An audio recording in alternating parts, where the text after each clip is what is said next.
আসসালামু আলাইকুম।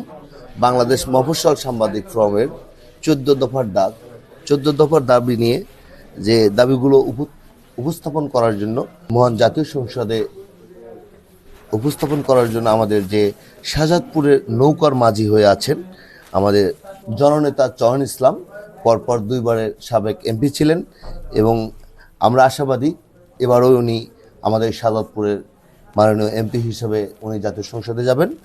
আমি কথা বলবো আমাদের বিএমএফএস-এর 14 দফা দাবির সেই বিষয় নিয়ে জননেতা চয়ন ইসলামের সাথে থাকবেন আপনারা।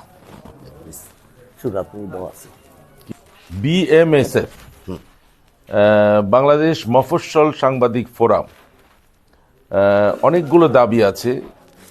14টি দাবি আমি এই মুহূর্তে দেখতে পাচ্ছি। তাদের একটা দাবি সম্বলিত একটা পোস্টার আমার কাছে দিয়েছে, লিফলেট আমার কাছে দিয়েছে।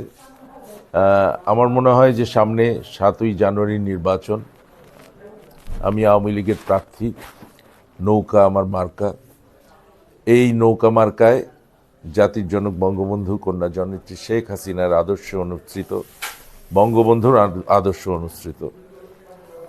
আমি যদি এই 7ই জানুয়ারির নির্বাচনে, দ্বাদশ জাতীয় সংসদ নির্বাচনে আমি যদি জনতার ভোটে নির্বাচিত হতে পারি, তবে অবশ্যই বাংলাদেশ মফস্বল সাংবাদিক ফোরামের এই দাবিকৃত যৌক্তিক যেই দাবিগুলো, সেই দাবিগুলোর ব্যাপারে অবশ্যই সংসদে উত্থাপন করার চেষ্টা করব।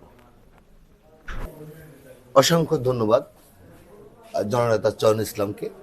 আমরা আশা করি জননেতা চয়ন ইসলাম আগামী 7ই জানুয়ারি নির্বাচনে জয়ী হবেন এবং বাংলাদেশ মফস্বল সাংবাদিক ফোরামের যে 14 দফা দাবি, সেই দাবি নিয়ে উনি আমাদের দাবি নিয়ে কথা বলবেন মহান জাতীয় সংসদে।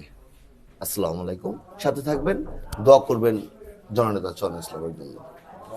জয় বাংলা।